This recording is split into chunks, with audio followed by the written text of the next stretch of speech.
This woman is the last one on Earth. A war swept the globe. Humanity is gone, and cities are now ruins. She keeps searching for survivors. Yet, the crisis seems unresolved in this apocalyptic solitude. Where should she go from here? Today, I recommend to everyone a sci-fi short film, the start of a wild story. In a dimly lit room, a woman is adjusting a gun with only a weasel for company. Every day, besides cleaning her gun, she also works part-time.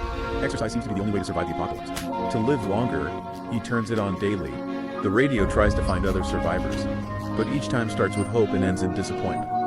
He takes stock of his survival supplies and finds they're almost gone. Living alone every day, making despair almost the entire city. Searched everywhere but still found no survivors. He marks the searched areas on the map. A lonely life keeps going on. An old phonograph keeps him company, along with the marks on the wall. You can tell he's been hiding here. It's been a long time. Supplies are running low. He decides to go out searching again, putting on his protective suit. Slowly walks out of the passage. Now we found him hiding in an underground bunker. He returned to the surface, and the scene before him was despairing.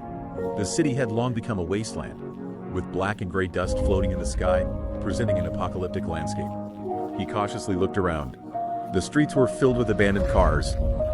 He moved forward with trepidation. Even though the area was desolate, he dared not let his guard down. It's hard to imagine how humans could survive in such a world. He arrived at the entrance of a burned-out store, opened the life detector, and walked in. He searched everywhere, hoping to find some food and useful items. When he entered a room, he found a person sitting there, but it was clear they had committed suicide, though the reason was unknown. This must have been their hiding place, and perhaps due to prolonged loneliness and despair, they chose to end their life.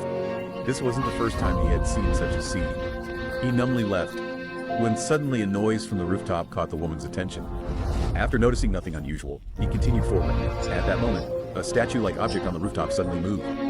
He held up his gun and continued searching, but found nothing unusual. Arriving at the base of a building, he saw the remains of an elephant, now just a pile of white bones, clearly destroyed by some unknown creature. He arrived at a place, in front of a temporary bunker. It seemed like a battle had occurred. A sound suddenly came from afar to him. He continued walking forward. Behind him, the humanoid creature passed by. The heroine quickly raised her gun and fired, but missed. She realized she seemed to be followed by this unknown creature.